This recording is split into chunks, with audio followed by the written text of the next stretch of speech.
앞선 영상에서 사업계획서를 잘못 작성해서 피 같은 돈을 낭비할 수 있다고 알려드렸습니다. 이번 영상에서는 부지의 높이차 때문에 설치해야 하는 구조물을 알아봅시다. 먼저 용어 정리부터 하면 낮은 부분을 채우는 것을 성토라고 하며 높은 부분을 깎아내는 것을 절토라고 표현합니다. 구입한 부지가 전반적으로 평평하거나 연결도로와 높이차가 별로 없다면 큰돈 들이지 않고 토목공사를 끝낼 수 있지만 연결도로보다 현저히 낮거나 부지 내부의 높이차가 크다면 땅을 사기 전부터 생각해봐야 합니다. 높이차가 안 나고 평평한 땅이라면 평당 공사비는 10만 원도 안 들겠지만 경사가 심해서 부지 내 높이차가 5m가 넘어간다면 공사비는 생각 외로 많이 들어 평당 20만 원도 넘게 들어갈 가능성도 있습니다. 그 많은 돈을 들여 공사를 했음에도 불구하고 토공사면이 생기고 못 쓰는 면적이 발생할 수도 있습니다. 천안에서 개인이 개발행위 허가를 받을 때 높이차에 의해 설치하는 보강토옹벽은 최대 높이 5m를 넘지 못하게 하고 있으며 식생블록은 위험성 때문에 3m만 설치하도록 하고 나머지는 토공사면으로 강제하는 중입니다. 그 이상 높은 구조물을 설치하려면 구조기술사 등의 구조 검토가 필요하여 이때 검토 비용으로 최소한 수백만 원 이상의 추가 비용이 발생합니다. 위그림처럼 고저차가 10m이고 중간 높이에 계획 높이를 만든다면 우측 식생블록을 설치하고도 허가 규정에 의해 6.3m 정도의 수평거리만큼 땅을 쓰지 못하게 됩니다. 구조 검토를 거쳐 옹벽을 5m 이상 높게 쌓을 때 보강토의 경우 그리드라는 그물망 보강재가 훨씬 높은 규격의 등급을 써야 해서 재료비가 상승하고 식생블럭 같은 경우 블럭 하나하나를 크레인 등으로 올려야 해서 장비비가 너무 많이 들어가게 됩니다. 그러다 보면 전체 공사비가 너무 많이 들어가서 애초에 저렴한 땅을 구입한 이점이 사라지게 됩니다. 옹벽 구조물의 종류는 여러 가지가 있지만 현장에서 많이 적용하는 것들은 보강토 옹벽, 식생블록 옹벽, 철근 콘크리트 옹벽, 전석 쌓기 등이 있습니다. 각각의 장단점이 있지만 그중 가장 많이 적용되는 것은 보강토 옹벽과 식생블록 옹벽입니다. 보강토는 대개 낮은 부분에 거의 수직으로 설치하여 못 쓰는 공간이 없다는 게 최대의 장점이고 설치하는 도중에 흙을 다져 넣는 성토 및 다짐을 통해 구조적인 안정성과 빠른 부지 조성이 가능합니다. 식생블록은 일반적으로 보강토보다 블록 자체가 크고 부지가 계획한 높이보다 높아서 흙을 깎아내야 하는 절토 부분에 기울여서 쌓는 옹벽입니다. 통상 블록 하나는 높이가 50cm이고 한 단을 쌓을 때마다 15에서 20cm씩 후퇴시켜 기울기를 만들며 그 자체 무게로 절토면의 안정성을 갖게 합니다.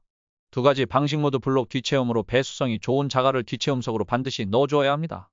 5m 이하 높이에서는 두 방식 모두 시공비는 별 차이 없이 1제곱미터당 13에서 14만 원 내외입니다.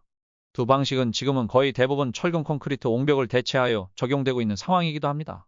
철콘 옹벽은 내구성에서 두 방식보다 훨씬 좋지만 재료비를 포함한 시공비가 경우에 따라서는 3.5배 이상까지 차이가 나는 고가여서 민간 현장에선 현재 거의 적용하지 않습니다.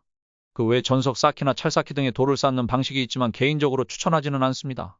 1에서 2m 정도의 낮은 높이라면 시도해 볼 만하지만 그 이상 높이에서는 구조적인 안정성을 갖기 위한 기울기 등을 고려하면 효율성이 떨어지는 부분이 있고 시공이 잘못되었을 때의 피해 상황은 매우 크고 광범위하기 때문입니다. 채석장의 환경규제 등으로 국산 돌은 공급도 많지 않고 가격도 예상외로 비싸서 최근에는 거의 고려되지 않습니다. 앞에서 설명한 두 방식의 최대 장점은 설치와 동시에 사실상 부지 조성이 끝나서 전체 공정이 빠르다는 겁니다.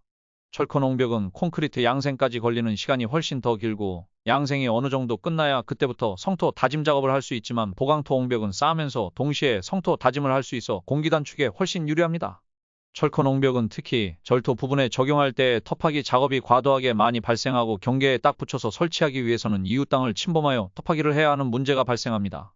당연히 그런 경우는 이웃 땅을 파내고 철콘 옹벽을 경계에 최대한 가깝게 설치 후 다시 되메우기를 해주어야 하니 허가 전에 이웃분의 구조물 설치 동의서를 받아 제출해야 하는 번거로움이 있고 동의를 하지 않는다면 철콘 옹벽은 사실상 설치가 불가능합니다.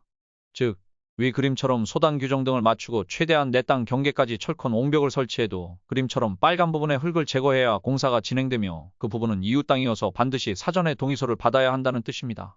반면에 절토 부분에 설치하는 식생블록 옹벽은 이웃분 땅을 침범하지 않으니 동의서가 필요 없습니다만 시공상의 기울기 등으로 사용하지 못하는 면적이 발생할 수 있습니다. 식생블록도 이웃 부지와 협의가 되면 구조물이 경계를 넘어가서 설치할 수 있지만 현실에서는 거의 불가능에 가깝습니다. 결론적으로 부지 내 높이차가 5m 이상 발생하는 땅은 가능한 사지 말고 샀다면 성토 부분은 보강토 옹벽을 절토 부분은 식생블록 옹벽을 설치하는 게 현실적입니다. 어떤 분은 공사비를 아끼기 위해서 옹벽 구조물을 설치하지 않는 분도 계시지만 그럴 경우 토공사면의 기울기로 인해 못 쓰는 땅이 늘어나고 배수시설이 제 기능을 발휘하지 못한다면 토공사면의 붕괴로 이어질 수 있으며 제대로 공사가 되었더라도 좌풀등이 자라고 부토화되어 화재 발생 시 걷잡을 수 없이 번지기도 하니 가능한 비용을 들여서 구조물을 설치하는 게 안전하며 바람직합니다. 비용을 아끼기 위한 영상이었는데 오늘은 비용을 들이라는 말을 하고 있지만 비용을 들여야 하는 부분은 들여야 되며 비용이 가능한 덜 들어가되 같은 효과를 볼 수 있는 옹벽 구조물의 종류를 알려드린 영상이 되었습니다. 토목 설계 사무실에서 공사비가 덜 드는 방식을 추천하는 게 일반적이지만 간혹 건축주에게 물어보거나 철권 옹벽을 설계하는 경우가 있습니다. 이런 경우는 특별한 사정이 있지 않는 한 보강토나 식생블록으로 요구하시면 철권 옹벽보다 개발 행위에 첨부 서류가 간단해지고 빠르게 부지 조성을 끝마치고 건축 공사를 곧바로 시작할 수 있을 겁니다. 공기를 단축하여 준공검사가 끝나고 사용 승인이 나면 그 자체로 대표님들은 시간을 버는 것이고 그렇게 확보한 시간은 미래의 기대소득을 얻을 수 있는 더 많은 기회를 제공하니 결국은 비용을 아끼는 효과가 있는 겁니다. 오늘 영상은 여기까지 하고 다음 편에 이어서 하겠습니다. 감사합니다.